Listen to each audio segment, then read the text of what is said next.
Hi, everyone. You're listening to Live with Necee. I am your host, Opal Bailey. Hey, I was thinking this past week about carnival. I don't know why, but I was thinking of the time when I was a little girl and I would go to the carnival and how I enjoyed the amusement park, with the rides and definitely the funnel cakes. But I also noticed, they had like the animal section and the pony rides and all these different attractions that you can be a part of.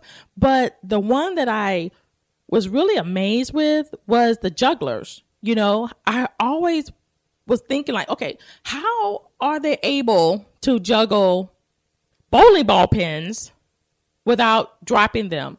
And then they would add an extra ball to their routine and they were just going. And I'm just thinking like, wow, isn't how we act with our own lives? Isn't it what we do with our own lives? Like we juggle all of the things and we can't drop one thing because then it'll just offset everything else. So in the meantime, while I was thinking about the carnival, I was thinking about how caregivers juggle their life in order to care for those that, their loved ones or other people. So I am dedicating the month of October to all the caregivers that's out there, the doctors, the nurses, the family members, the husband, the mom, the daughters who are taking care of their loved ones.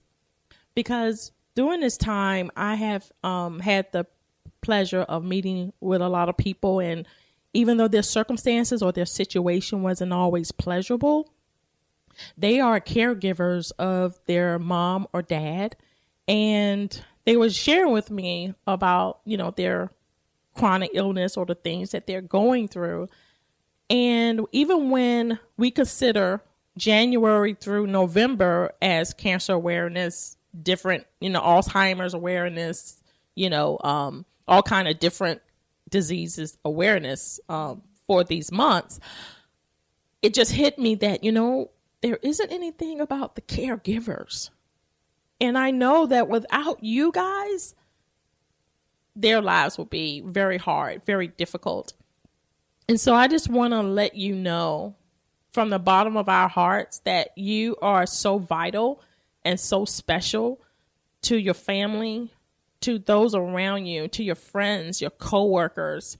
And we just want to say thank you so much for your love, for your sacrifice, because I have several friends who are caregivers in different places and different areas of their life. And this one particular young lady, she is a caregiver of her mom and dad. But right now, her mom passed and she's still a caregiver of her father. And this young lady does it all.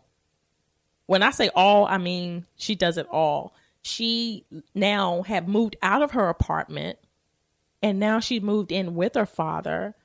And so she takes him to dinner every night. He has a specific restaurant that they go to every night. And not only that, she takes him to his doctor's appointments.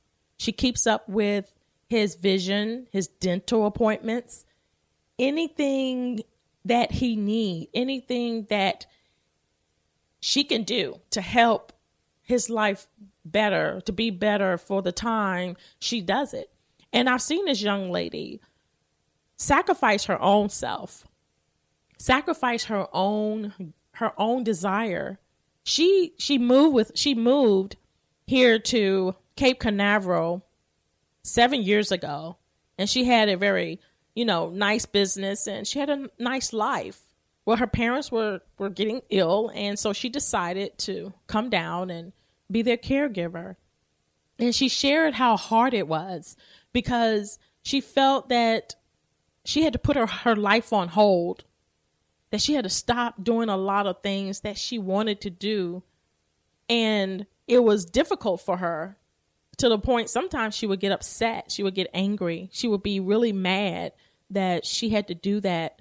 But then as time went on, she realized that, hey, if I don't help take care of them, I don't want them to go into a nursing home or maybe, and come to find out they didn't want it. They don't want that. They rather be at home when, if God called them home, they rather be in their home. They don't want to be in a facility. And even though she have a brother, she is the sole caregiver of her dad. And I know that if she's going through all of this, I can tell that maybe there's someone out there who's going through the same thing, can identify with this young lady and can say, hey, that's me. I'm doing that too. And I just want to say, you guys, I'm telling you, y'all are awesome. We don't give you guys enough credit. We don't give you enough accolades. We give you a hard time. Sometimes we don't want to listen to what you're saying.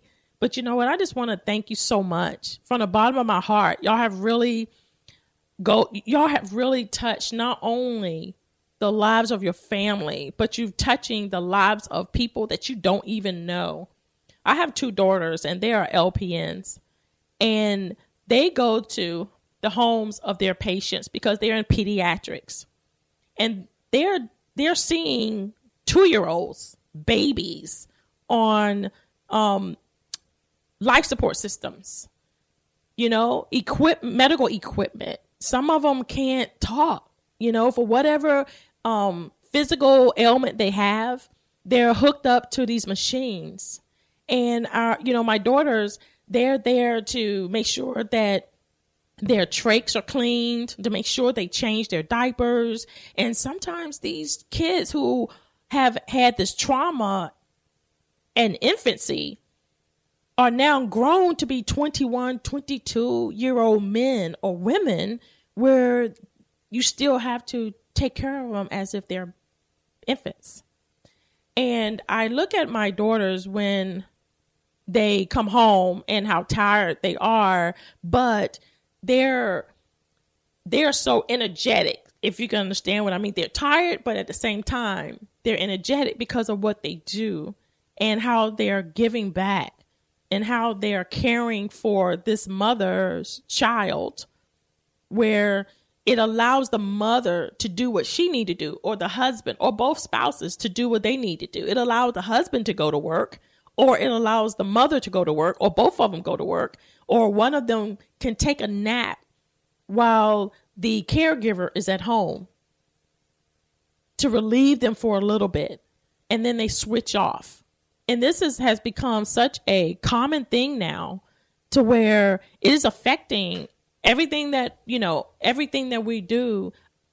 And it has been very difficult for me, because during the storm of Matthew, I know we all, we prayed for our families and everything, but you know what? My heart just was so sensitive to the families who had caregivers, or who had to deal with taking care of their parents, a family member, or another person, and they needed the electricity.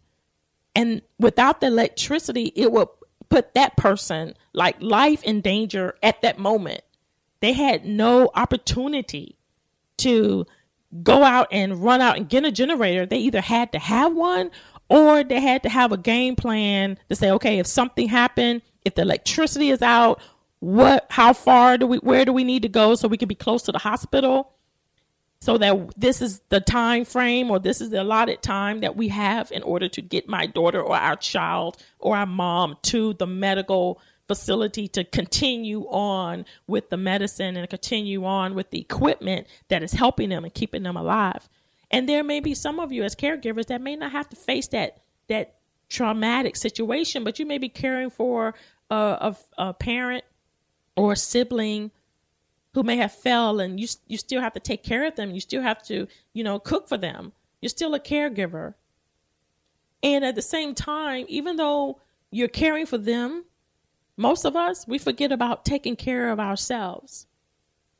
And so that's one thing I wanted to mention to you today too. As caregivers, it's so important to take care of yourself. And even though you're there and you may be the only caregiver for that parent or child or a loved one, or even for someone you don't know, take the time to take care of yourself. If it's nothing but taking a 2-minute breath break to breathe in and breathe out, to inhale and exhale, to just walk away and come back. And I understand that it's easy said than done, but you have to be able to incorporate some kind of relief time, because if not, you will become stressed. You will become wore out emotionally, physically, spiritually. You'll just be exhausted. And I can remember a time when my daughter had been sick for over, I don't know, so many times over the last year. And this one particular time I drove to Virginia. She had broken out from medication, Bactrim. So she had allergic reaction to Bactrim, and she had Stevens-Johnson syndrome. And during this time, as her caregiver for that moment, I was exhausted. Not only was I exhausted from the drive, but mentally, because I didn't know what I was going to go into. One, I didn't know how she was going to be looking, because it was very drastic. This outbreak, it really caused her skin to peel and everything. So it was very drastic. And so with that in mind, I had to continue to motivate myself and remind myself that I'm here for her, and that what's going on is because I'm here for her. I can't think of myself. I can't think of how uncomfortable it may be if I have to sleep on the couch or in the chair in her room, which I did. I had to put that aside and say, no, I'm here for her, to make sure that, she's being taken care of, her well-being. So if I'm doing that for just one person for that time frame, I can just imagine how you feel when you're doing that for your loved one or your family member or someone you don't know every single day.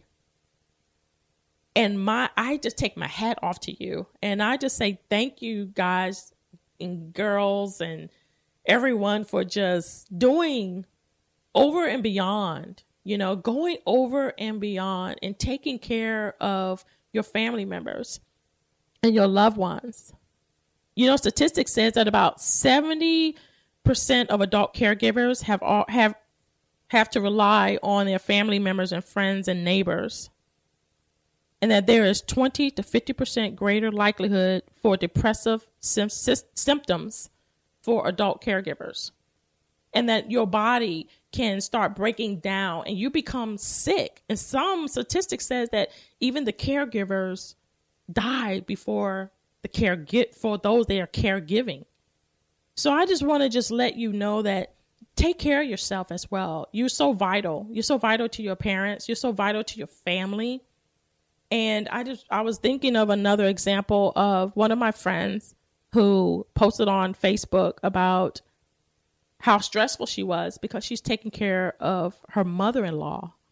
And of course the family is there, but when I read her post, I could just feel the stress. I could just feel her wanting to say, I need just like a screaming as a help to say, I need a break, and having to care for an elderly person, and not only just for her, but for your family, and to continue to go to work. Because this person continued to work. She didn't stop working. She continued to work, continued to take care of her mother-in-law, her family, her husband, meeting everything else, all the other responsibilities, taking her to the doctor's appointments, making sure she gets her hygiene care and food and everything else, cleaning up of her apartment, all these things.